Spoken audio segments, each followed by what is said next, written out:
श्री सीतारामचंद्र भगवान की, अनंत बलवंत श्री हनुमान जी महाराज की, श्रीमद्भगवत गीता की, महर्षि वेदव्यास जी महाराज की, श्री शुकदेव जी महाराज की, श्री परीक्षित जी महाराज की,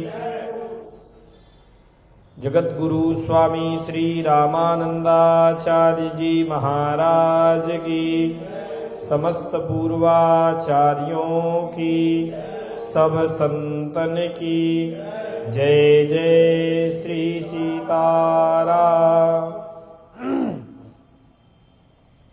अखिल हेय प्रत्यनीक कल्याणैकतान श्वेतर समस्त वस्तु विलक्षण, राजराजेंद्र कौसल्यानंद वर्धन भगवान श्री राघवेंद्र सरकार की प्राणवल्लभा, जनकजा भगवती श्री जानकी जू की अहेतुकी कृपा के फलस्वरूप अनंत बलवंत भगवत कथा के रसिक श्री हनुमान जी महाराज की अध्यक्षता में मानव जीवन को सार्थक करने के अन्यान्य उपक्रमों में सर्वोत्कृष्टा जो सत्संग सरिता है, उस सत्संग सरिता में अवगाहन करने हेतु हम आप सब नित्य सत्संग के क्रम से भगवान की दिव्य वाणी श्रीमद् भगवद गीता का आश्रय क्रमशः ग्रहण कर रहे हैं। कल तक की चर्चा में भगवान अर्जुन की जिज्ञासाओं का समाधान करते हुए यह जो दिव्य कर्म योग गाया गया उसके प्रामाण्य में इसकी नित्यता का संकेत किए। इमं विवस्वते योगम प्रोक्तवानहम अव्ययम। भगवान ने स्पष्ट कहा कि हे अर्जुन, यह योग जो तुम्हें उपदेश किया जा रहा यह अनादि है। कालक्रम से चीजें विलुप्त होती हैं फिर प्रकट होती हैं। इस भाव से यह जानना चाहिए कि राजर्षियों के जो चिंतन का विषय था यह कर्मयोग, जिस कर्मयोग का आश्रय लेकर के अनासक्त भाव से अपनी प्रजा की सेवा किया करते थे राजर्षि लोग, वह योग कालक्रम से मध्य में यह विलुप्त सा हो गया है। अर्थात लोगों के चिंतन का विषय नहीं बना, नष्ट हो गया का तात्पर्य यही है। अर्जुन ने जिज्ञासा की कि हे भगवान, आपने यह बात कही, लेकिन यह सूर्य नारायण से प्रारंभ हुआ, वे देवता हैं, आप मनुष्य हैं, सारी बातें कही। और भगवान उसी क्रम में बहूनि में व्यतीतानि, मेरे बहुत से जन्म हैं, मैं सभी के रहस्य को जानता हूं, मैं अप्राकृत हूं, मैं अज हूं, मैं समस्त प्राणियों का ईश्वर हूं और अपनी माया से अपनी लीला शक्ति से मैं बारंबार अवतार इत्यादि ग्रहण करता हूं। इसलिए तुम मुझे अपने जैसा मत समझो। संसार में आने के प्रयोजनों में भी जब धर्म का ह्रास होता है, यदा यदा ही धर्मस्य ग्लानिर्भवति भारत, तब मैं इस धर्म की रक्षा के लिए अधर्म का नाश करने के लिए प्रकट होता हूं। और स्पष्ट यदि पूछो तो परित्राणाय साधूनां विनाशाय च दुष्कृताम्, मेरे अवतार का यही प्रयोजन है। और भगवान ने कहा कि जो जन्म को लेकर के तुमने यह जिज्ञासा प्रकट की है, तुम्हारे चित्त में जो विभ्रम हो रहा है, तो उसको शांत कर दो। जन्म भी मेरा होता है, जन्म है, मेरी क्रियाएं हैं, बस अंतर इतना है कि मेरा जन्म और कर्म दोनों दिव्य है। जो इस रहस्य को जान जाता है वह फिर मुझे प्राप्त करता है, वह बारंबार जन्म मृत्यु के चक्र में फिर फंसने वाला नहीं है। और भगवान ने फिर पुनः कर्म करने की विधि के क्रम में पुनः कैसे जीव को कर्म करना चाहिए, कैसे कर्मों की उत्पत्ति होती है, यह सारी बातें कही हैं। और इसी क्रम में भगवान ने कहा, इसी मर्यादा को प्रतिष्ठित करने के लिए मैंने व्यवस्था बनाई, चारों वर्णों को मैंने प्रकट किया और उन वर्णों पर, तत्त वर्णों पर उत्पन्न हुआ यह जीव जो है मनुष्य योनि को जब प्राप्त करता है, शास्त्रों में मैंने जैसा नियमन किया है उसके अनुसार ही अपने गुण कर्म के आधार पर कर्मों को करता है। इन योनियों में इन इन वर्णों में जो जन्म का मूल कारण है वह उसके पूर्व जन्म के किए हुए कर्मों के आधार पर उसकी प्रवृत्ति का, क्योंकि व्यक्ति अपने पुरुषार्थ से अपनी प्रवृत्ति को भी परिवर्तित कर सकता है। यह अत्यंत प्रसिद्ध वाक्य है कि स्वभावो दुरतिक्रमः, स्वभाव का त्याग नहीं किया जा सकता है, लेकिन उत्कट परिश्रम से, उत्कट पुरुषार्थ से जीव इसे भी परिवर्तित कर सकता है। उदाहरण में एक से एक महापुरुष दिखेंगे। जिन महर्षि वाल्मीकि जी का हम सब आज वंदन करते हैं, उनकी प्रवृत्ति ऐसी हो गई थी कि देखते ही बोलते थे इसको मारो, उसका छीनो, इसको पटको। ऋषियों ने प्रयत्न किया, बोलो राम राम बोलो, लेकिन वह पाप अधिक इतना हो गया था, कर्म में इतना निरत हो चुके थे कि कहने के बाद भी नहीं निकलता, मरा ऐसा निकलता है, ये मरा, उसको मारे, वो मरा। बड़ी सहजता से ये बात बोलता है और राम राम बड़े कष्ट से बोलता है। लेकिन उत्कट तप का ऐसा स्वरूप बना कि देहाध्यास नष्ट हो गया। तो उन वाल्मीकि जी की प्रवृत्ति यह बनती है कि पक्षियों के जोड़े में एक को मरता हुआ देखकर दूसरे के कष्ट को देख नहीं पाए और उन्होंने शाप दे दिया। इसलिए गुण माने उसकी प्रवृत्ति और उसके किए गए कर्म ही नियामक होते हैं। तुम्हें यह बात समझना चाहिए। और इन रहस्यों को जान करके जो कर्मों के फलों के प्रति आसक्त नहीं होता है, मैं कर्मों में कभी नहीं बंधता हूं, मुझे जन्म मृत्यु के चक्र का भेदन नहीं करने की आवश्यकता, जो बंधन में होगा वही तो बंधन को काटेगा। क्यों नहीं आवश्यकता है? क्योंकि फलों के प्रति मेरी कोई आसक्ति नहीं, फल की इच्छा नहीं है। जब कोई अप्राप्त पदार्थ हो तब तो उसे प्राप्त करने की इच्छा हो।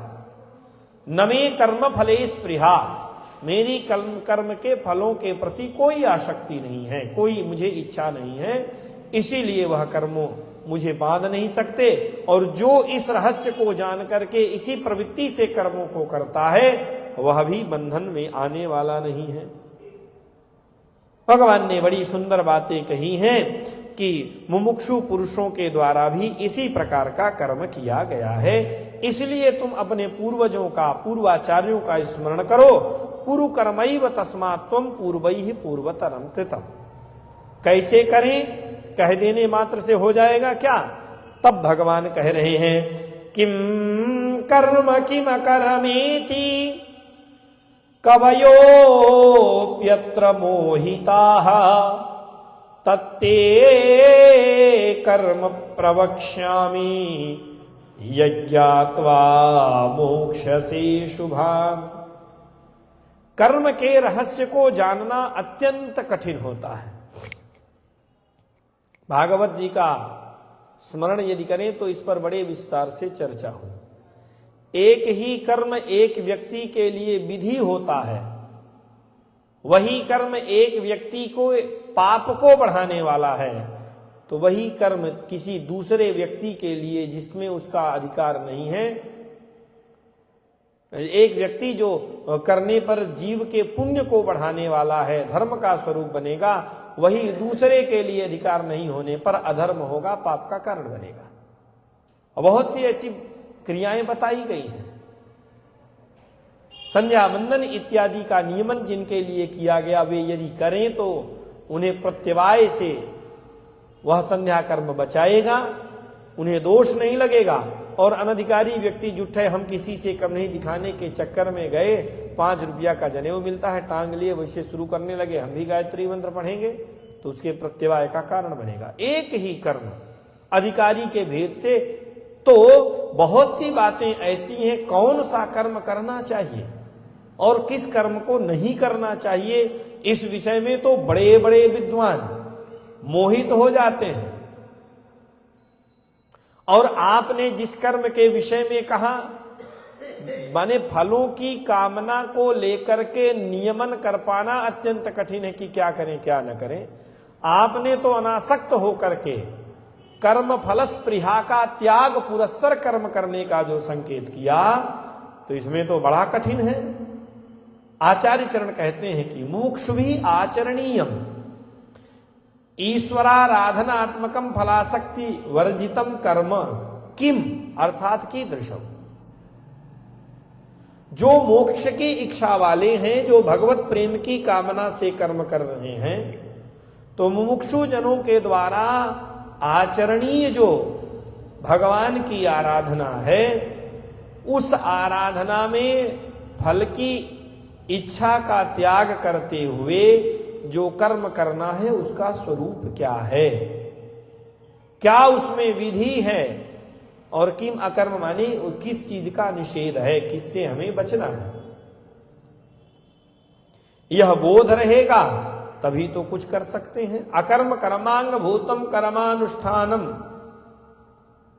याथात्म्य ज्ञानम, जो अकर्म है उस अकर्म, और तुम्हें इस बात के लिए सावधान होकर के यह समझना चाहिए कि यह जो आत्मस्वरूप विषयक ज्ञान है, क्योंकि उसी से भगवत प्रेम हृदय में प्रकट होने वाला है, जब अपने स्वरूप का ही बोध नहीं, कम से कम इतना तो बोध होना चाहिए कि हम कौन हैं, हम संसार नहीं हैं। इतना तो बोध होना चाहिए, भले ही वेद के मंत्रों को नहीं पढ़ पा रहे हैं, उन रहस्यों तक नहीं पहुंच रहे हैं, लेकिन ये संसार नाशवान है। इतना यदि इतना भी स्मरण नहीं हो पा रहा है तो फिर क्या करना क्या नहीं करना ये बड़ी समस्या बन जाएगी। किम लक्षणम, क्या क्या उसके स्वरूप हैं, यदि ऐसी चर्चा करें तो कवयः विद्वांसः अपि मोहिताः मोहम अवाप्ताः, और इसके बहुत से प्रमाण हमको आपको मिलते हैं। क्या करना है क्या नहीं करना है इसके निर्णय में असमर्थ हैं, अर्थात यथार्थ रूप से उसके कर्म अकर्म को नहीं समझ पाते। ज्यादा दूर जाने की आवश्यकता नहीं है। महर्षि वेदव्यास जी महाराज ने जीवों के कल्याण की दृष्टि से, वेदों के संरक्षण की दृष्टि से, वेदों को समझाने के लिए पुराणों का प्रणयन किया। 18 पुराण उन्होंने लिखे, उपपुराण लिखे, महाभारत लिखा, लेकिन उन्हीं में एक ही विषय का निर्णय करने के लिए यदि सभी का सांगोपांग अध्ययन कर लिया जाए तो निर्णय कर पाना अत्यंत कठिन होगा। फिर उसमें अलग अलग बातें आती हैं कि ये राजस पुराण है, ये तामस पुराण है, ये सात्विक पुराण है। व्यक्ति एक ही अवस्था वाला सदा सर्वदा नहीं होता है। इस बात को हम लोग यदि समझने का प्रयत्न करें तो अपने जीवन से ही देख सकते हैं। किसी एक विषय का निर्णय करने के लिए 2 वर्ष 4 वर्ष पूर्व जो हमारी स्थिति थी, आज हम उससे कुछ अलग हैं। कहीं सकारात्मक है, कहीं नकारात्मक है, लेकिन भेद तो स्पष्ट दिखाई देता है। किसी भी विषय के लिए जो निर्णय हम 4 वर्ष पहले 5 वर्ष पहले कर रहे थे, हम स्वयं अपने अनुभव से ये बात कह रहे हैं, तो उसी विषय का निर्णय वर्तमान समय में वैसा नहीं होता है। अनुभव बदल गए। दुनिया विद्वान कहती है, और चिंतन का आधार भी वही वेद मंत्र है, वही मानस जी की चौपाइयां हैं। उसी मानस जी की चौपाई के चिंतन के क्रम में 2 वर्ष पूर्व जो अनुभव था, आज वो अनुभव बदला हुआ है। तो जिन्हें विद्वान कहा जाए, उनसे यदि ये निर्णय कराया जाए कि करना क्या है, तो इस विषय में यही और इतना मात्र ही करना है, बड़ा कठिन है। और आप मानस जी का आश्रय ग्रहण करें, भागवत का करें, हर जगह पर ऐसी स्थिति आती। खूब सारा पहले निरूपण कर देंगे, अंतिम में कहेंगे भैया भगवान के नाम का स्मरण करो। पहले जितनी बातें कहेंगे उनका क्या है। तात्पर्य यह है कि किसी भी प्रकार से हृदय में भगवत प्रेम प्रतिष्ठित हो, मोक्ष की कामना हो, भगवत दर्शन की कामना हो, तो वो सारे कर्म किसी भी रूप में हो, यदि इस लक्ष्य तक पहुंचा रहे हैं तो उनकी सार्थकता है।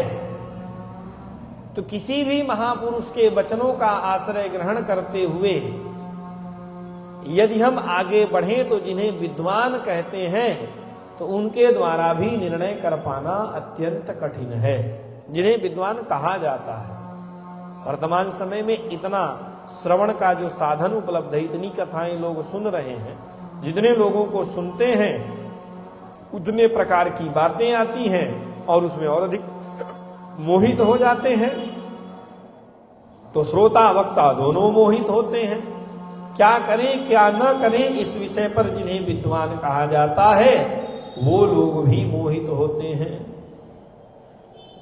निर्णय करने में असमर्थ से प्रतीत होते हैं। इसका तात्पर्य क्या है? इसका तात्पर्य यही है कि यथार्थ रूप में कर्म क्या है अकर्म क्या है ये वो स्वयं नहीं समझते। यथार्थेन नव अवगच्छन्ति इत्यर्थ। आचार्य चरण ने स्पष्ट कहा, कोई लाग लपेट नहीं, क्योंकि आचार्यों का उद्देश्य केवल जीवों के कल्याण में निहित होता है। आचार्य एकमात्र जीव कल्याण की दृष्टि से उपदेश करते हैं। आप खुश होंगे कि आप नाराज होंगे इससे मतलब नहीं रहता। स्पष्ट आचार्य चरण कर रहे हैं कि यथार्थेन न अवगच्छन्ति, यथार्थ रूप में क्या करना क्या नहीं करना, कर्म का स्वरूप क्या अकर्म का क्या स्वरूप है, इसे नहीं समझते हैं। कर्मवाद अकर्मवाद नाना मार्गों से होकर के जाने के कारण बड़ा विस्तृत है, बड़ा व्यापक है। और जिन जिन कर्मों का उपदेश किया जाए वो सारे कर्म तत्त कर्म ज्ञान घटित होंगे कि नहीं होंगे। चलो भगवान की उपासना रूपी कर्मों की चर्चा की जाए तो भगवत आराधनात्मक कर्म जिसके स्वरूप में ज्ञान भी छुपा हुआ है उसके विषय में क्या कहेंगे? इन सारी बातों को एक तंत्र में समाहित करते हुए भगवान कहते हैं कि तज्ज्ञान गर्भम भगवत आराधनात्मकम कर्म ते तुभ्यम प्रवक्ष्यामि। लेकिन मैं मोहित हूं ऐसा नहीं है। कवयः मोहिताः, मैं नहीं मोहित हूं। आदि कवि श्री ब्रह्मा जी हैं, वहां से लेकर के जिन्हें जिन्हें विद्वान कहो सब मोहित होंगे। ब्रह्मा जी तो मोहित होते ही हैं, एक बार नहीं कई बार मोहित होते हैं। भगवान को बालकों के साथ में गोपों के साथ में लीला करते हुए क्रीड़ा करते हुए भगवान हाथ में दही भात लेकर के पा रहे हैं और उंगलियों के बीच में नाना प्रकार का अचार फंसा फंसा के। अब आप भगवान भी लीला करने में भक्तों को सुख देने में आ जाए तो क्या नहीं करेंगे आप उस लीला का यदि केवल स्मरण करें तो हाथ में दही भात बीच बीच में अचार फंसाए हैं और वैसे पा रहे हैं। ब्रह्मा जी रोजे स्तुति कर रहे हैं कि परब्रह्म परमात्मा जो है यशोदानंदन के रूप में आए हैं। जब ऐसे देख लिया परब्रह्म परमात्मा को मोह हो जाए इसमें कोई आश्चर्य भी नहीं है। और इतना ही नहीं है, भगवान पा रहे हैं, इसी बीच में दूसरे गोप ने जो है भगवान के उंगलियों के बीच में फंसे हुए टेटी के अचार को छीन लिया कि मैं खाऊंगा। और वो खाने जा ही रहा था, मुंह में रखा था कि भगवान ने लपक करके उसके मुंह से निकाल करके अपने मुंह में डाल लिया। अब मोहित हो जाए ब्रह्मा जी तो इसमें कौन सा आश्चर्य कि भगवान भी ऐसे कैसे कर सकते हैं। तो कवयः अत्र मोहिताः, भगवान कह रहे हैं कि मैं तुम्हें इसका उपदेश करूंगा। क्यों? क्योंकि बहुनि में व्यतीतानि, मुझे सभी जन्मों का स्मरण है और प्रलय काल में भी वही स्थिति में मैं रहता हूं, मैं मोहित नहीं होता हूं। इसलिए मैं कर्म के स्वरूप का निरूपण करूंगा जिसे तुम जान करके यज्ञात्वा मोक्ष से अशुभात, जितना भी अशुभ है, जितना भी मोह है, जितनी भी आसक्ति है, उन सबसे तुम्हारा मोक्ष हो जाएगा, माने मुक्त हो जाओगे। अशुभात आचार्य ने इसका अर्थ ऐसा किया, यज्ञात्वा ज्ञान पूर्वकम अनुष्ठाय अशुभात संसार बंध लक्षणात् अनर्थात् मोक्ष से। संसार के इस रहस्य को जान जाओगे और कर्तव्य मात्र बुद्धि से जब तुम कर्म करोगे तो जन्म मृत्यु रूपी यह जो बंधनात्मक संसार है, इस संसार से तुम्हें मुक्ति प्राप्त हो जाएगी। इसलिए हे अर्जुन तुम ध्यान पूर्वक सुनो। क्या है? तो कर्म के विषय में भगवान ने स्पष्ट कह दिया कि बड़ी सावधानी से, बड़ी तत्परता से इसे समझने का प्रयत्न करो। कर्मणो ह्यपि बोधव्यम च विकर्मणः अकर्मणश्च बोधव्यम गहना कर्मणो गतिः। जिस कर्म के विषय में मैं तुम्हें तीसरे अध्याय से कहना प्रारंभ किया, कर्म योग का निरूपण किया, जिस कर्म योग के विषय में मैंने ये कहा कि बड़े बड़े कवि भी मोहित हो जाते हैं, और यह कर्म भी यदि भगवत आराधनात्मक है तो मोक्ष का कारण बनता है, तो उस कर्म का स्वरूप जानने योग्य है। कवयः अपि मोहिताः, जिन्हें बड़ा बड़ा विद्वान कहा जाता है वे मोहित हो जाते हैं। इसका मतलब ये नहीं समझेगा अब हम क्या करेंगे, जब बड़े बड़े विद्वानों की दाल नहीं गल रही, उन्हें कुछ नहीं समझ में आ रहा, तब तो हमारे बस की ही बात नहीं। ऐसा मत समझना अर्जुन, यह जानने योग्य है, ये अगम्य नहीं है, ये गम्य है। यस्मात् कर्मणः मोक्षोपायस्य भगवत आराधन लक्षणस्य कर्मणः बोधभ्यम स्वरूपम ज्ञेयम इति। कैसे जाना जा सकता है? जानने योग्य है, बोधव्य है, यह बात तो आपने कह दी। क्या चला रहा है? जाओ, तुम्हारा मित्र है, उसको बोल कर क्या हो कि एक आधा घंटा रुक जाए, दिन भर नहीं चलाया, अभी कथा चल रही थी इसी समय चला रहा, उसको रोक कर के आओ, आधा घंटा रुक जाए, उसके बाद फिर चलाएगा। आप जाओ, आपकी बात मानेगा। श्री सीतारामचंद्र भगवान की। भगवान कहते हैं कि हे अर्जुन, यह अत्यंत कठिन है, बड़े बड़े विद्वान इसमें मोहित होते हैं, लेकिन जानने योग्य नहीं है, ऐसी बात नहीं है। कर्मणः अभिबोधव्यम विकर्मणः अपि बोधव्यम च। कर्म को भी जाना जा सकता है और अकर्म को भी जाना जा सकता है, दोनों जानने योग्य हैं। विकर्म के विषय में उतनी समस्या नहीं है, कर्म राहित्य। विकर्म का तात्पर्य कभी भी अकर्मण्यता नहीं है, विकर्म का राहित्य केवल ज्ञान योग से है, वह भी जानने योग्य है, लेकिन कर्म बड़ा विलक्षण है। इसकी गति, इसकी अंतिम सीमा कहां तक ये है, ये कह पाना अत्यंत कठिन है। गहना कर्मणो गति ही, अत्यंत कठिन इसकी गति है, इसे जान पाना अत्यंत कठिन है। कैसे है? तो भगवान अब उसका संकेत करते हैं, आचार्य चरण निवेदन करते हैं। नित्य नैमित्तिकादि रूपेण तत् साधन द्रव्य संपादनाकारेण च वैविध्यमापन्नम कर्म न तो प्रतिसिद्धम कर्म गहना कर्मणो गति इति निगमन विरोधात्। आचार्य चरण ने कहा कि यह जो कर्म है यह प्रारंभ ही होता है नित्य नैमित्तिक इत्यादि के रूप में।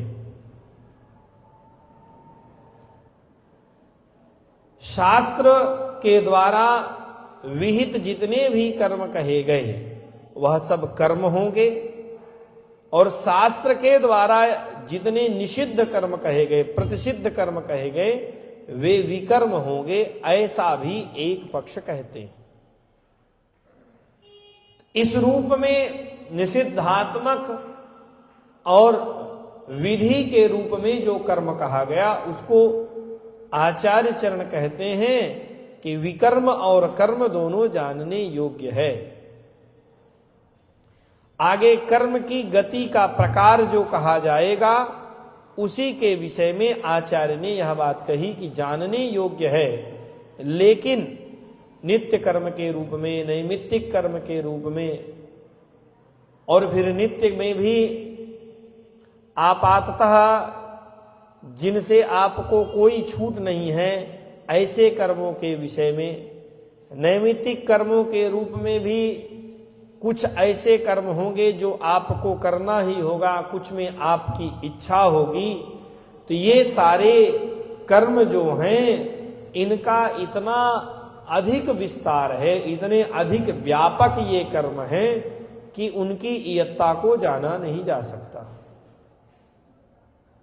अकर्म शब्द का अर्थ कर्मा भिन्न माने क्रिया शून्यता की चर्चा यदि करें तो प्रकृति के साथ संबंध में, शरीर के साथ में कर्म और आत्म विषयक चिंतन, परमात्म विषयक चिंतन के क्रम में किसी भी प्रकार के क्रिया का कोई लेस नहीं है, अवसर नहीं है।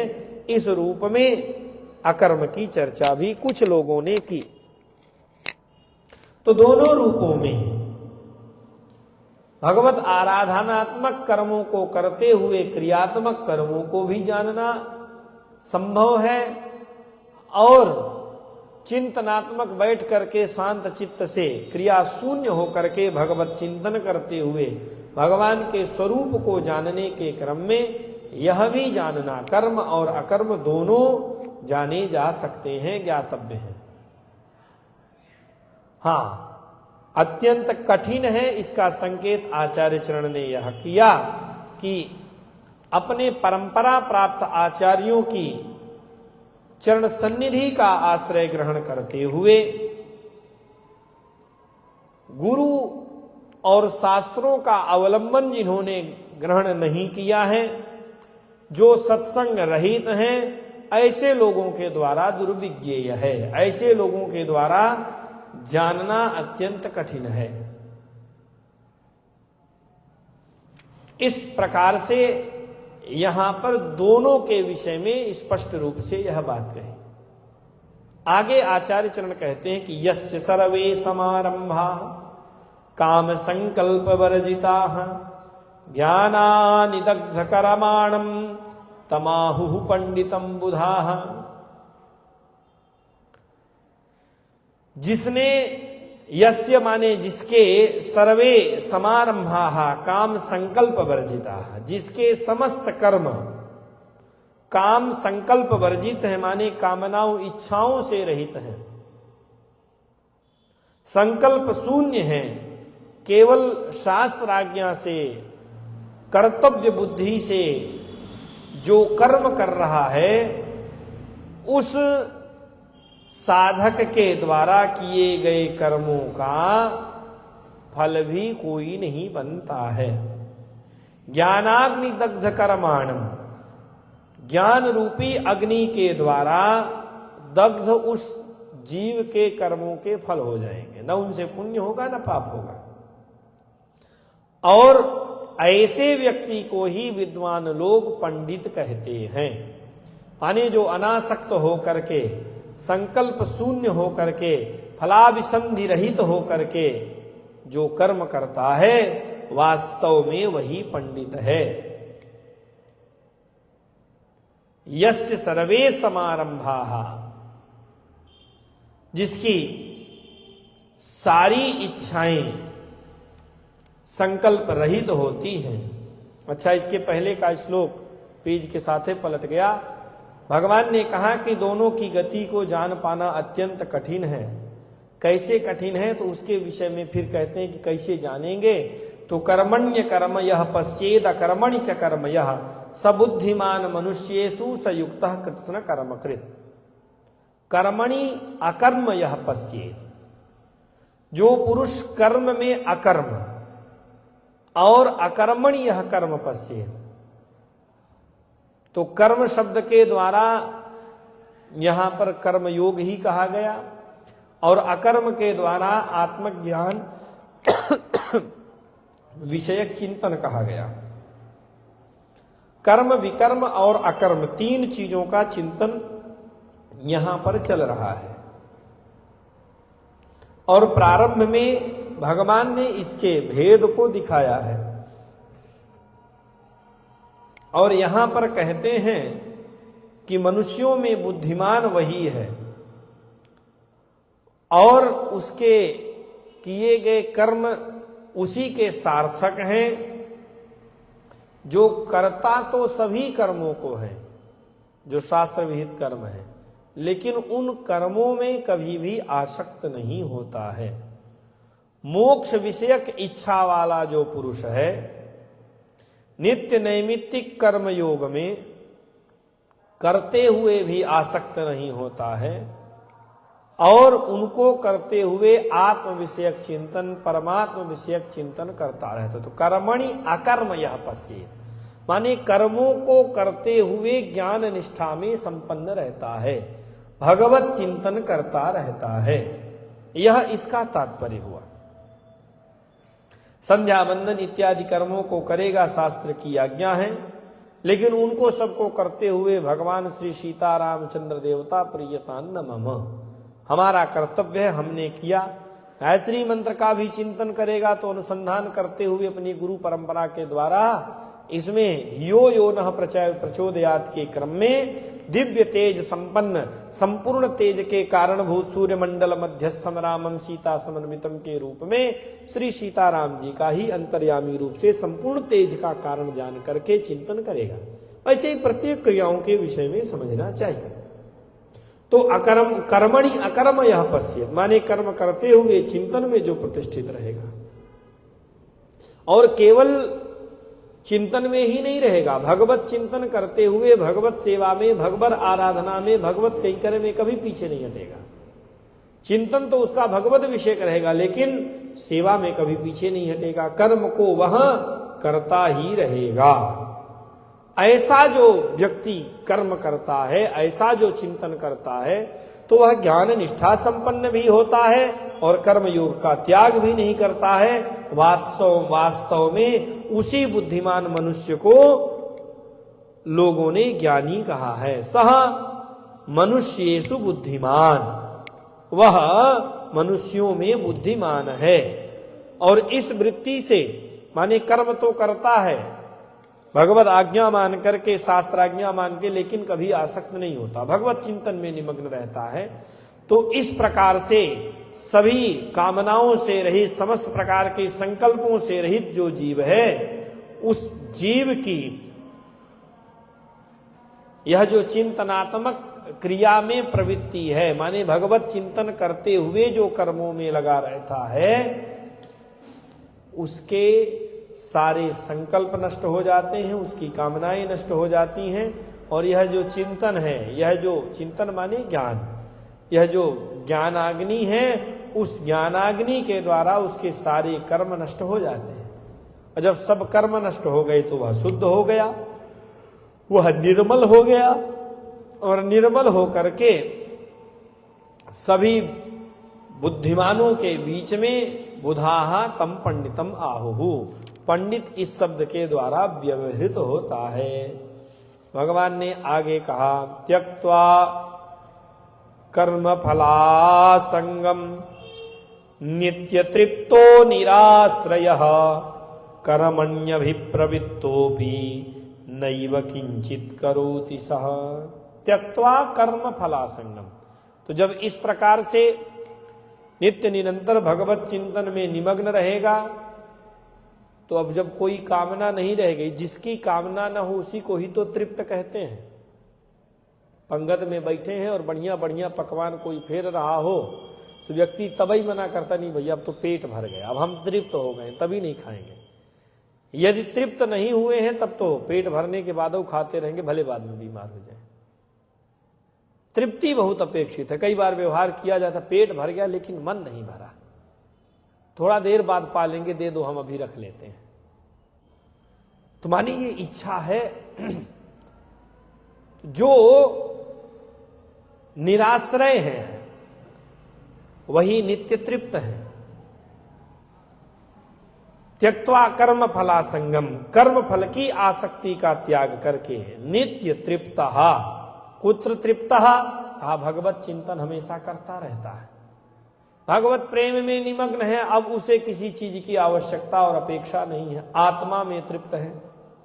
निराश्रय है माने अब शरीर संसार के व्यवहार के लिए भी उसे संसार की अर्थात प्रकृति की कोई अपेक्षा नहीं है,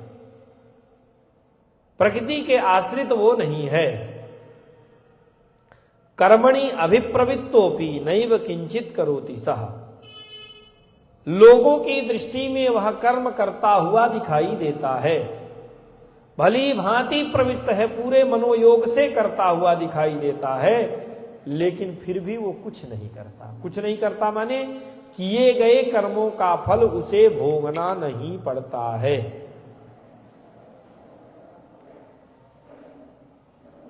एक दूसरा अर्थ निराश्रय का आचार्य चरण ने यह भी किया। निराश्रय अर्थात सर्वथा समाश्रयणीय भगवत श्री राम व्यतिरेक माने सदा सर्वदा एकमात्र आश्रय भगवान श्री सीताराम जी के अतिरिक्त अन्य कहीं पर वह संसार में, प्रकृति में, संसार संबंध में अपनी आशा नहीं करता है, अन्य किसी को आश्रय नहीं मानता है। तो इस प्रकार का जो भक्त है वह करते हुए भी नहीं करता है और नहीं करते हुए भी सब कुछ करता है। यह समझने का प्रयत्न करना चाहिए। भगवान के कथन में व्याघात की शंका नहीं करनी चाहिए कि जो करते हुए नहीं करता है, करते हुए, ये जो बातें इधर उधर घुमाने वाली बड़ा शब्द जाल जो बना उसको भगवान ने स्पष्ट किया। और आगे भगवान कह रहे हैं, निराशीर यत चित्तात्मा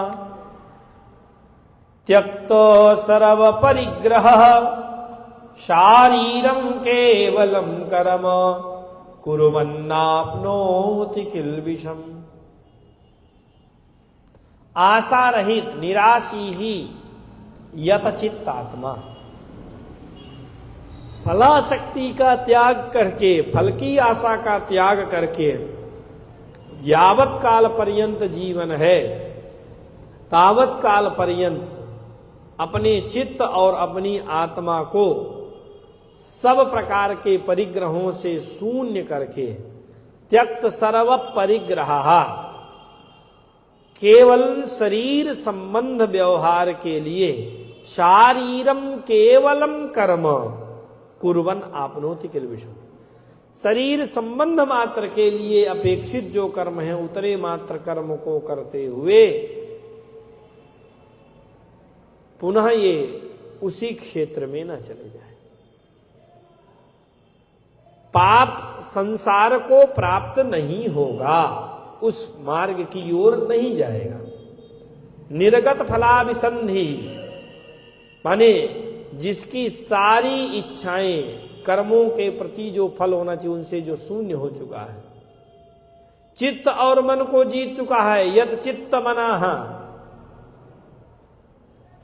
एकमात्र आत्मा में ही अपना प्रयोजन समझने के कारण जो प्रकृति और प्राकृत वस्तुओं में ममता रहित हो गया है,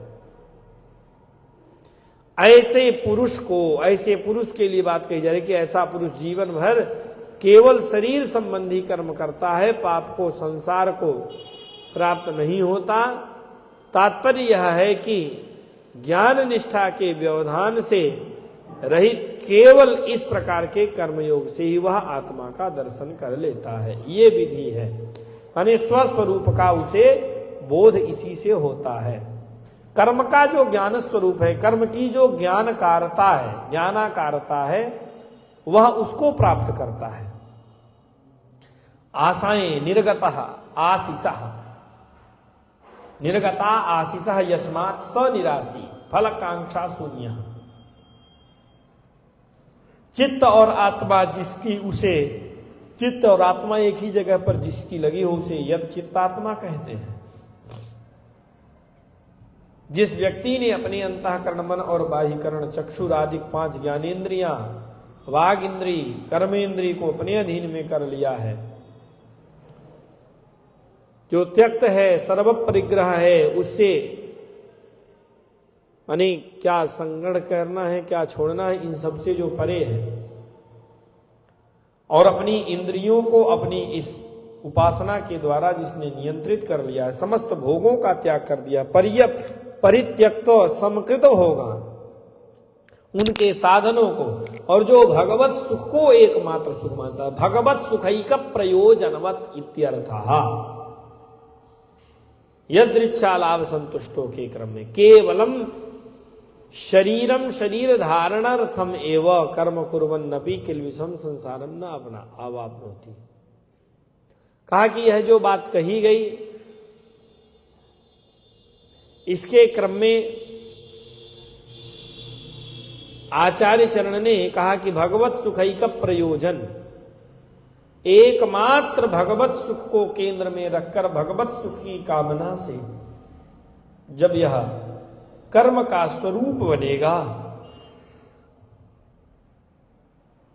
तब उस अवस्था में केवलम शारीर माने शरीर धारण करने मात्र के लिए कर्म कुर्मन, कर्म को करे।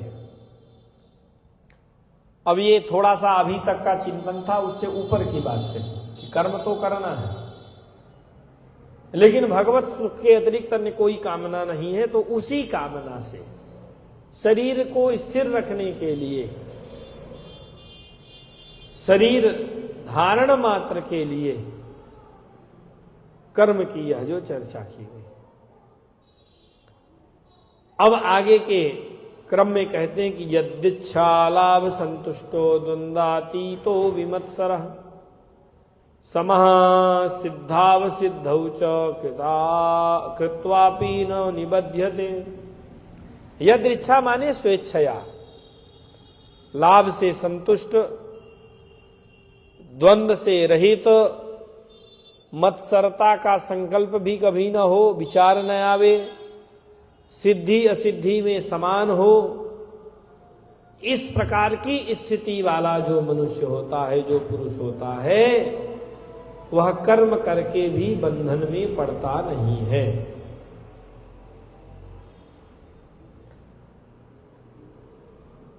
आचार्य चरण ने कहा यदृच्छा लाभ संतुष्ट, अर्थात यदृच्छा से जो लाभ, उस यदृच्छा लाभ से संतुष्ट, अनायास से प्राप्त, न तो पर की पीड़ा को बढ़ाने वाला, अन्य भक्ति से प्रार्थना पूर्वक प्राप्त शरीर धारण में केवल जो वस्तु, उस वस्तु मात्र से मन में तृप्ति को धारण करने वाले, अर्थात अधिक संग्रह के लिए मन के पीछे भी जो भागने वाले नहीं हैं।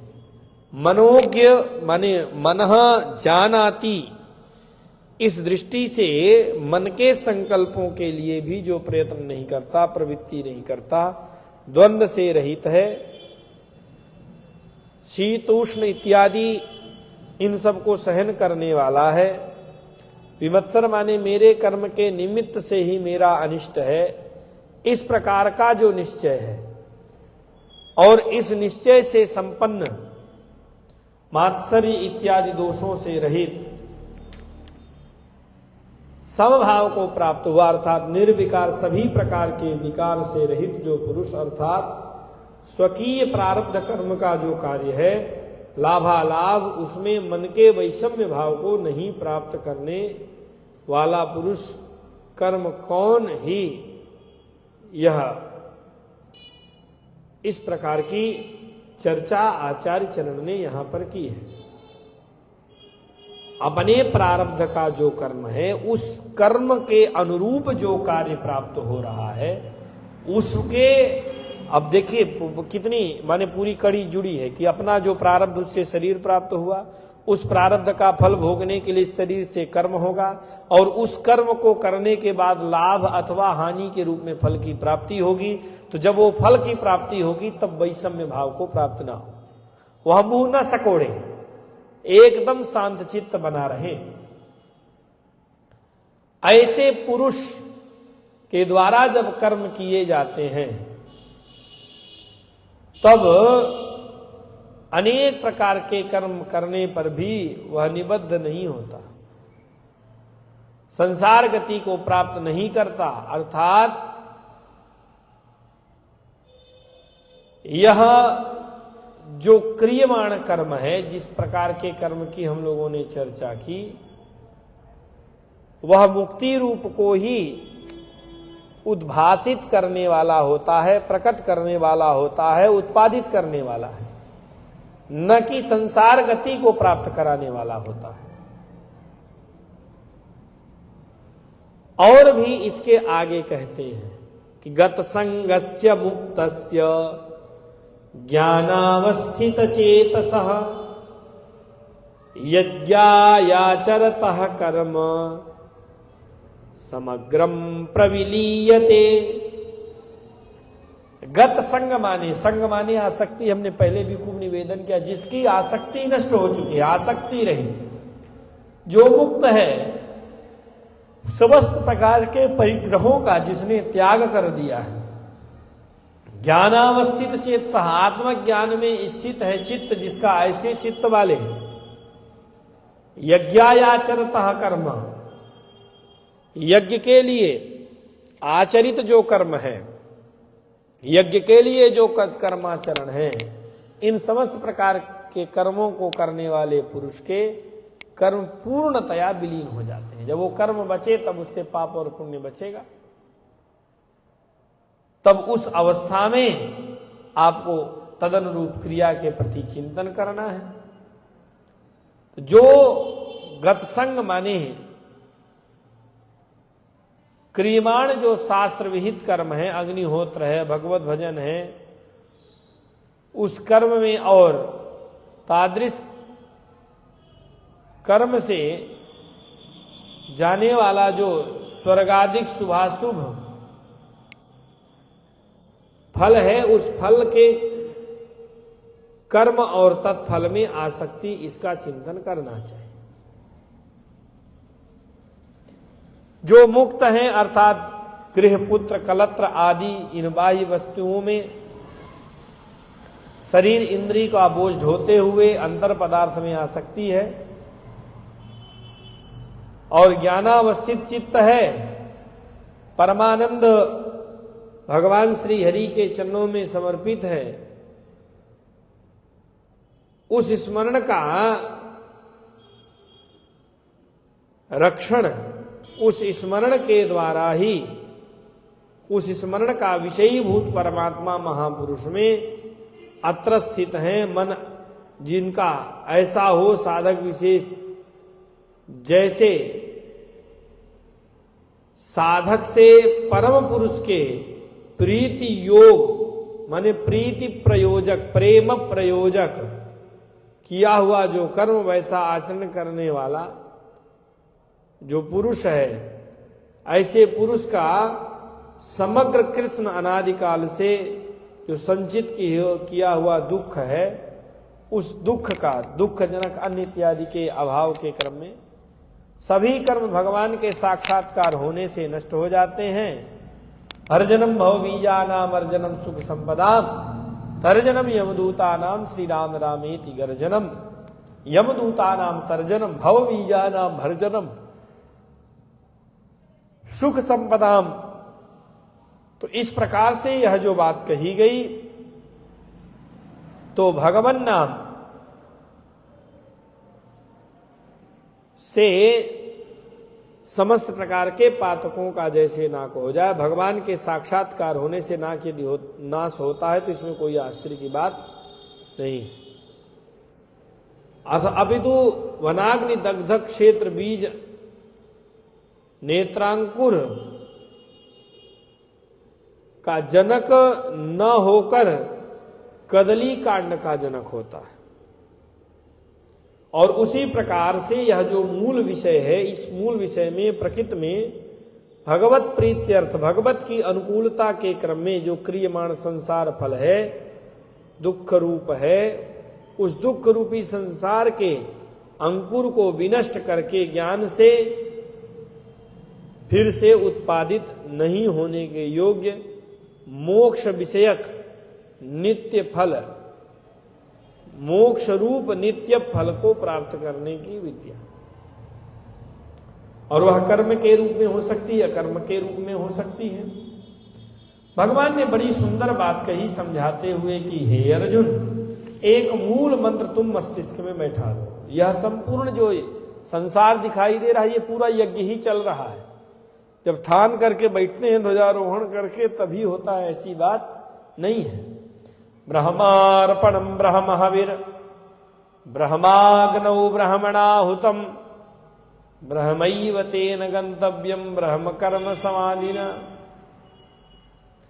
यह जो श्रुवा आदि होती है, जिससे आहुति छोड़ी जाती है, वो तो ब्रह्मा जी हैं, और ब्रह्मा रूप अग्नि में ब्रह्म रूप कर्ता के द्वारा हवन किया गया, और इसी प्रकार निश्चय करने वाले ब्रह्म कर्म समाधि जो निश्चय है उस निश्चय के द्वारा ब्रह्म कर्म जो समाधि है उनके द्वारा प्राप्त होने योग्य वस्तु भी ब्रह्मा जी नहीं है। ब्रह्मैव तेन गंतव्यम ब्रह्म कर्म समाधिना। ब्रह्मणा हुतम अर्थात ब्रह्मा जी से अर्थात ब्रह्म रूप से स्वतंत्र करता है। ब्रह्म रूप अग्नि में आवाहनी यदि अग्नि हुत त्यक्त प्रक्षिप्यमाण जो हवि ब्रह्मात्मक है, जो कर्म उस ब्रह्मात्मक कर्म में समाधि अनुसंधनीय है, जिसे कहते हैं कि ब्रह्म कर्म समाधि, उस ब्रह्म कर्म समाधिकर्ता से इति नाम पदे नासौ परब्रह्माभिधीयते, इन सब प्रमाणों को लेकर के जो परात्मक सर्वेश्वर श्री साकेत बिहारिणी श्री राम हैं, उन ब्रह्मात्मक श्री राम जी के यथोक्त कर्माधिकारी प्राप्त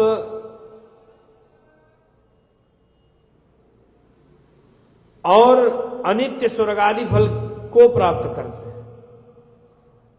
तो इस रूप से कर्म को ब्रह्म रूपता के अनुसंधान में और उसी के बाद उसको पुनः इसमें यह धारण करने से ब्रह्म प्राप्ति स्वमोक्ष को बधाई देता है, न तो मोक्षातिरिक्त फल को। इससे पूर्व प्रतिपादित कर्म के अतिरिक्त कोई ज्ञानादि रूप उपायनादि की आवश्यकता तो नहीं है। इस प्रसंग का विशेष विचार गीता तत्व मीमांसा आदि जो टीकाएं हैं उन पर देखना चाहिए। न तो अनित्यम स्वर्गादिकम इत्यर्थः।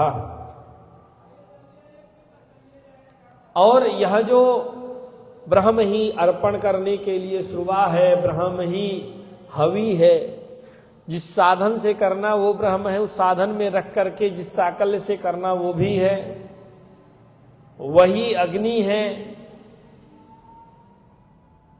ब्रह्मैव तेन गंतव्यम ब्रह्म कर्म समाधिना।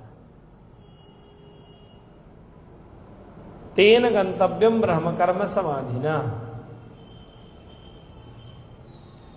और भगवान कहते हैं कि दैवमेवा परे यज्ञम योगिनः पर्युपासते ब्रह्माग्नाम परे यज्ञम यज्ञे नैवोपजुह्वति।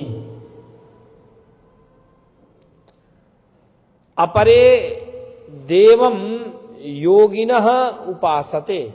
अन्य जो देव माने कर्म योगी हैं, देव पूजन यज्ञ का ब्रह्म रूप का अग्नि में यज्ञ से हवन आदि कर्म जो है, देवार्चन रूपम यज्ञम अपरे कर्म तत्र योगिना। अन्य कर्म योगी देव पूजन रूप यज्ञ का ही भली भांति अनुष्ठान करते हैं। अन्य कर्म योगी देव पूजन रूपी यज्ञ को भली भांति अनुष्ठान करते हैं, दूसरे ब्रह्म रूप अग्नि में यज्ञ से ही यज्ञ का हवन करते हैं। और भगवान ने आगे कहा कि जितनी ये इंद्रियां हैं, श्रोत्रादीनी इंद्रियाण्यन्ये संयमाग्निषु जुह्वति शब्दादीन विषयानन्य इंद्रियाग्निषु जुह्वति। श्रोत्रादीनाम इंद्रियाणाम संयमने प्रयतन्ते। माने ये श्रोत्र आदि जितनी इंद्रियां कही गई हैं, उन इंद्रियों को संयम रूपी अग्नि में छोड़ देते हैं और दूसरे शब्द आदि विषयों का फिर आश्रय ग्रहण करने लग जाते हैं। दूसरे शब्द जितने भी कहे गए, शब्द माने विषय कहे गए, विषयों का इंद्रिय रूपी अग्नि में हवन करते हैं। श्रोत्रादीनी इंद्रियाण्यन्ये संयमाग्निश्चोहवति शब्दादीन विषयानन्य इंद्रियाग्निषु जुह्वति। भगवान ने स्पष्ट कर दिया न्यूनाधिक का स्वरूपवाद में विकृत नहीं हो इस दृष्टि से। और भगवान ने कहा कि सर्वांद्रिय कर्माणि प्राण कर्माणि चापरे, यह जो है अन्य जितने भी कर्मयोगी हैं उन कर्म योगियों के लिए ज्ञान से प्रज्वलित कर्मों का और प्राणों के कर्मों का हवन करना है। भूत शुद्धि के कर्म में ये ध्यान रखें। आत्म संयम योगाग्नौ जुह्वति ज्ञान दीपिते। और यदि अपेक्षा की जाए तो अपेक्षा उत्कृष्ट अन्य कोई कर्मयोगी हवि नहीं। स्वरूप से भक्ति शब्दादिक विषय को इंद्रिय रूप अग्नि में प्रक्षिप्त करते हैं और सर्वदा अक्षुभित अत्यंत मन को आकर्षण करने वाले मनोहर कांक्ष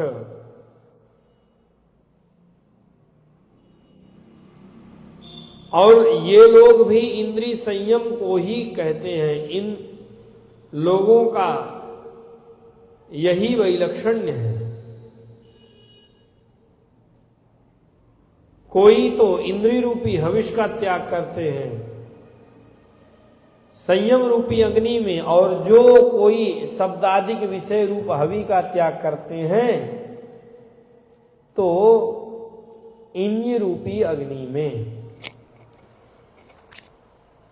साधनावान जो साधक है योगावस्था को प्राप्त कर चुका है तो उत्कृष्ट योगी को दिखाने के लिए अर्थात कंठबल्ली में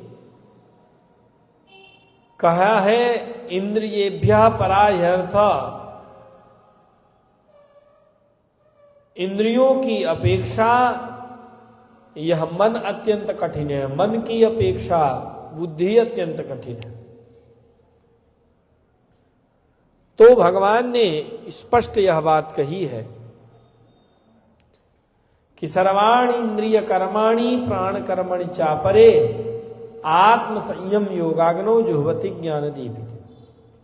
और कहते हैं कि जो कुछ दूसरे लोग यत्नशील हैं, प्रयत्न कर रहे हैं, दृढ़ संकल्प वाले हैं, संसित व्रत नहीं है, कर्मयोगी ज्ञान यज्ञ करने वाले, वैसे ही कई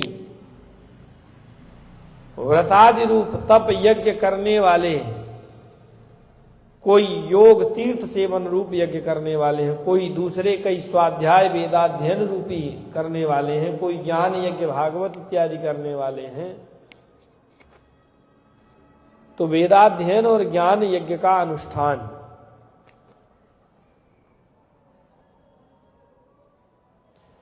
और यह ज्ञान परंपरा के क्रम में भी आचार्य चरण ने बड़ी सुंदर बातें कही हैं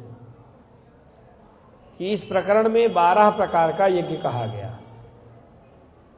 आगे के 3 श्लोकों में 5 यज्ञ अवशिष्ट यज्ञ को बताने के लिए द्रव्य यज्ञ यहां से प्रारंभ करते हैं। कोई न कोई द्रव्य यज्ञ है, शारीरिक है, वाचिक है, मानसिक है।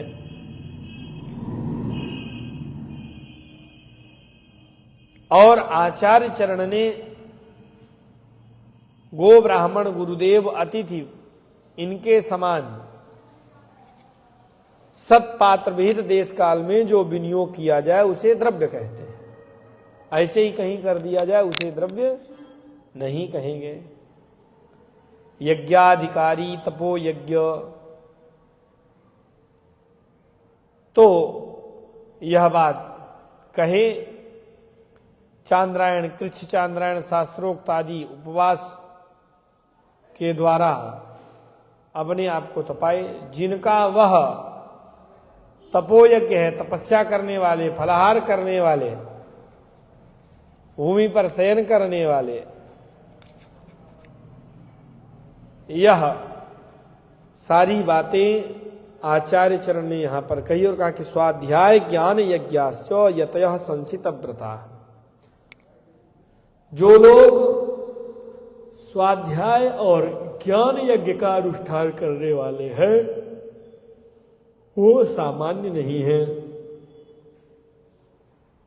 और कैसे करना है चिंतन इत्यादि, तो जैसे करते हैं वही क्रम बता रहे हैं कि अपाने जुह्वति प्राणम प्राणे पानम तथा परे प्राणापान गतिरुद्ध्वा प्राणायाम परायणाः। अपाने प्राणम जुह्वति,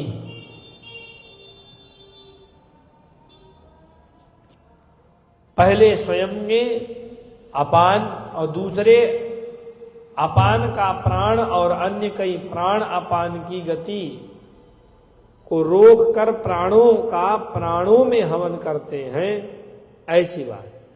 अपरे नियताहारा प्राणान प्राणेषु जुह्वति सर्वे प्ये ते यज्ञ विदाह यज्ञ क्षपित कल्मषा। कुंभक, पूरक, रेचक, इन तीनों का क्रम बना करके वह करना चाहिए। एकादश और द्वादश यहां से बात प्रारंभ हुई। अपाने अन्य कोई भी कर्मयोगी अपान में अर्थात आभ्यंतर गमन वृत्तिक वायु विशेष में प्राप्त हो जाए, अर्थात बाह्य गमन वृत्ति जो वायु के रूप में है, उसी वृत्ति जो दिन भर चंचल होकर के इधर से उधर उधर से उधर उधर से उधर होती रहती है, उसको शांत करना है।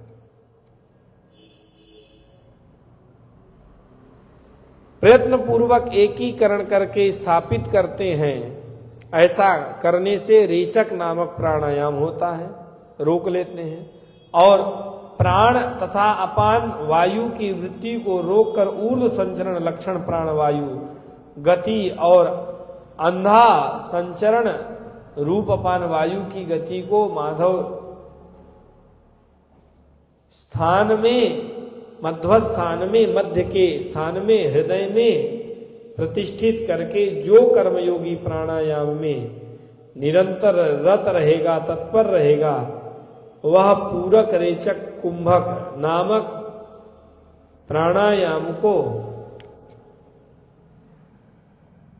प्राणायाम का संपादन करते हुए स्थिर रहना है। और यही वास्तव में प्राणायाम है। यज्ञ इस अवस्था को प्राप्त होता है। प्राणवायु की गति को फिर आगे प्राणापान गति रुद्ध्वा प्राणायाम परायणा। जो नित्य निरंतर प्राणायाम करते रहते हैं तो मध्य में जो श्वास रोकने की अवस्था का निरूपण किया जा रहा है, उसका कालक्षेप बढ़ता चला जाता है। और प्राणवायु की गति को रोकांत चित्त से हृदय में व्यवस्थित करके कुंभक नामक प्राणायाम से जो अपनी चित्त वृत्तियों को स्थिर करता है, प्राणायाम परायण होकर के, उसके इसी से ही यह यज्ञ हो जाता है। माने अल्पभोजी इत्यादि सारी चर्चाओं को लेकर के कहे। अब आगे जो कहते हैं कि अपरे नियताहारा प्राणान प्राणेषु जुह्वति सर्वे प्येते यज्ञविदो यज्ञ क्षपित कल्मषा।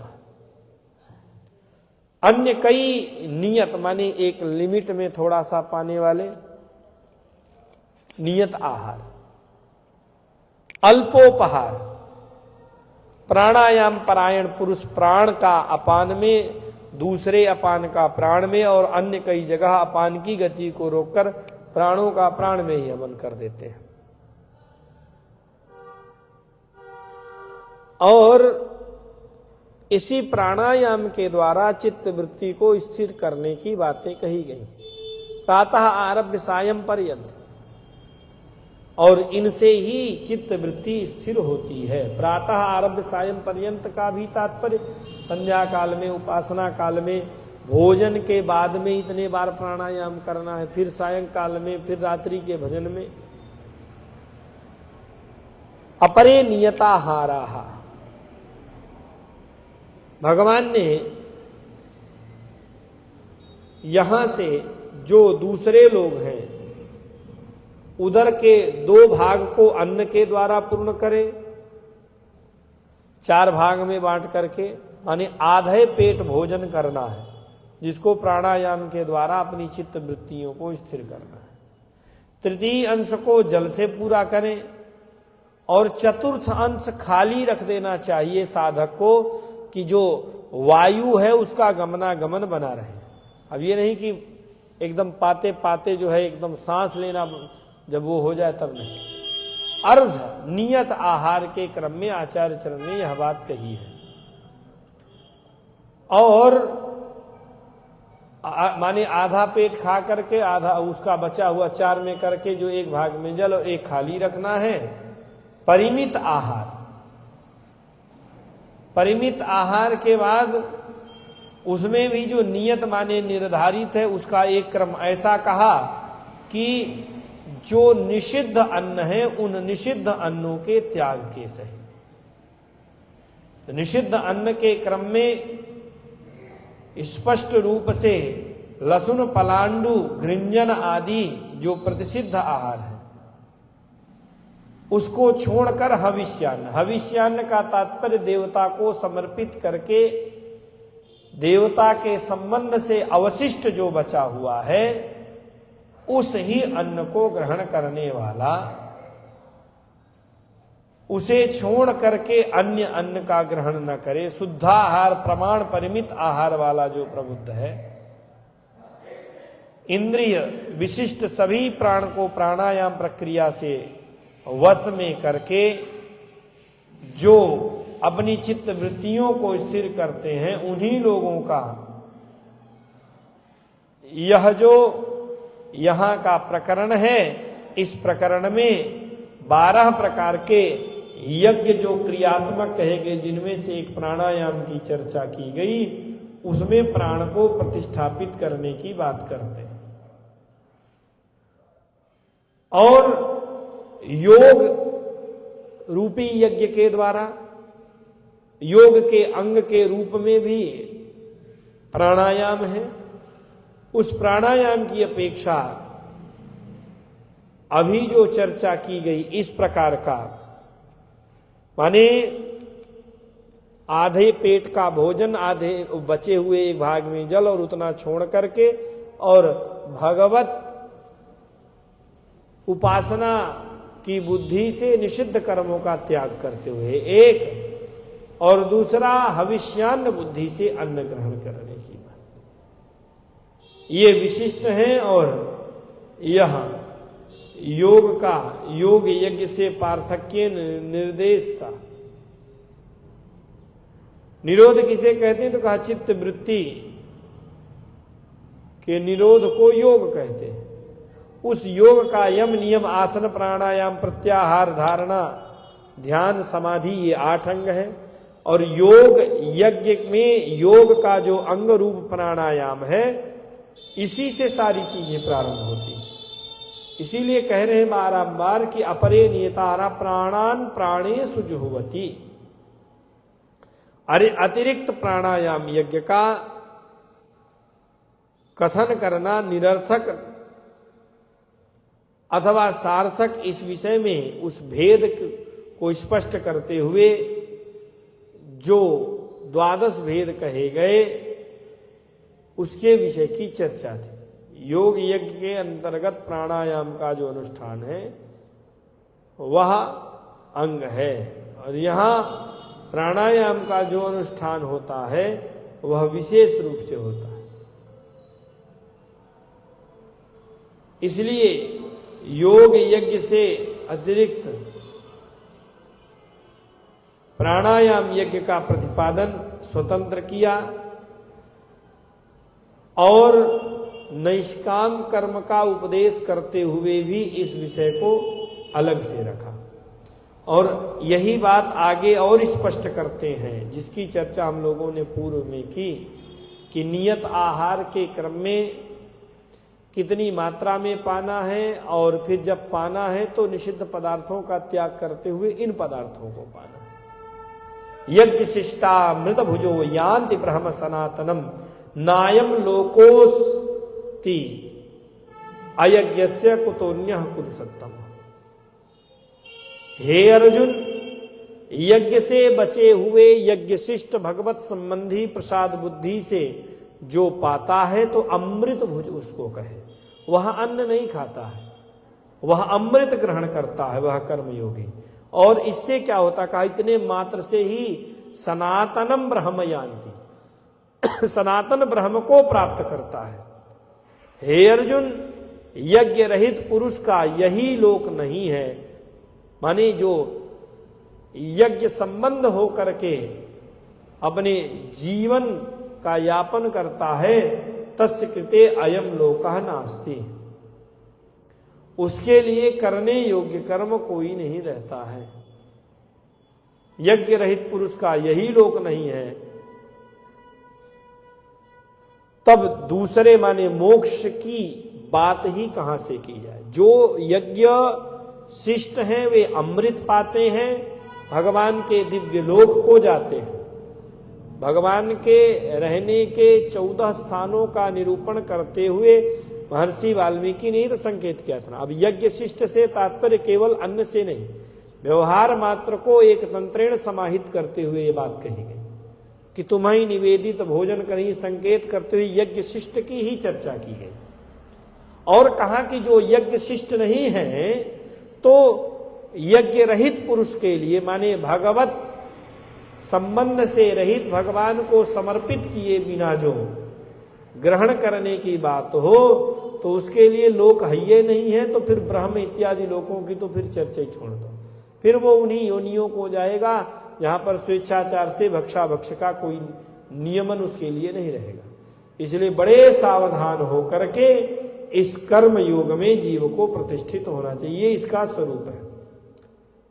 इस प्रकार यज्ञ ब्रह्मा के मुख में विस्तार को प्राप्त हुआ और उन सबको कर्मजन्य जानकर, ऐसा जानकर तू भी मुक्त हो जाएगा। तेरे सम्मुख जो कर्म है, जब तुम उन कर्मों को करोगे तो तुम भी मुक्त हो जाओगे। भगवान ने अर्जुन को सावधान करते हुए कहा कि द्रव्य यज्ञ की अपेक्षा ज्ञान यज्ञ श्रेष्ठ है। हे पार्थ, सब कर्मों में पूर्णता, कर्मों माने ज्ञान माने कर्म करते हुए भगवत विवेक पुरस्सर, भगवत चिंतन की निरंतरता किससे होगी? तो कहा ज्ञान निष्ठा संपन्न होकर एकांत में बैठकर चिंतन करने से होगी।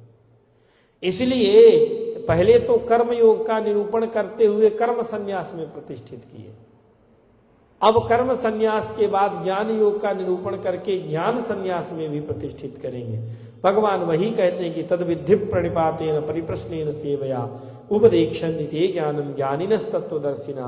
उसी ज्ञान को तत्वदर्शियों के द्वारा जो यह सीखा हुआ ज्ञान है, तो ये तत्वदर्शी ज्ञानी दंडवत प्रणाम करने के भाव से जो अन्य लोगों के लिए अत्यंत अगम्य है, वह अब मैं तुम्हें सुनाने जा रहा हूं। और भगवान ने उसके बाद यज्ञात्वा न पुनर्मोहम एवं यास्यसि पांडवा येन भूतान्य शेषेण द्रक्षस्यन्तात्मन्यथो मयि। और आगे भगवान ने यथैधांसि सम्मिद्धोग्नि, इन श्लोकों से यह जो निरूपण किया, नहीं ज्ञानेन सदृशम पवित्र में ही विद्यते, ज्ञान से अधिक पवित्र कुछ नहीं है। श्रद्धावान लभते ज्ञानम, श्रद्धा संपन्न व्यक्ति ही श्रद्धावान। वहां पर भगवान ने भी कहा है कि श्रद्धा विश्वास रूपिणौ याभ्याम विना न पश्यन्ति सिद्धा स्वांतस्थमीश्वरम। अंतिम में भगवान ने योग संन्यस्त कर्माणम ज्ञान संचिन्न संशयम, इस अध्याय के परिणति में भगवान ने कर्म योग का और ज्ञान योग का दोनों का संन्यास पुरस्सर ही अनुष्ठान करने का उपदेश जो किया।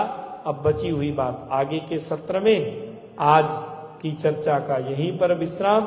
श्री सीतारामचंद्र भगवान की, श्री हनुमान जी महाराज की, श्रीमद् भगवद गीता की जय। जय सुर नायक जन सुखदायक प्रणत पा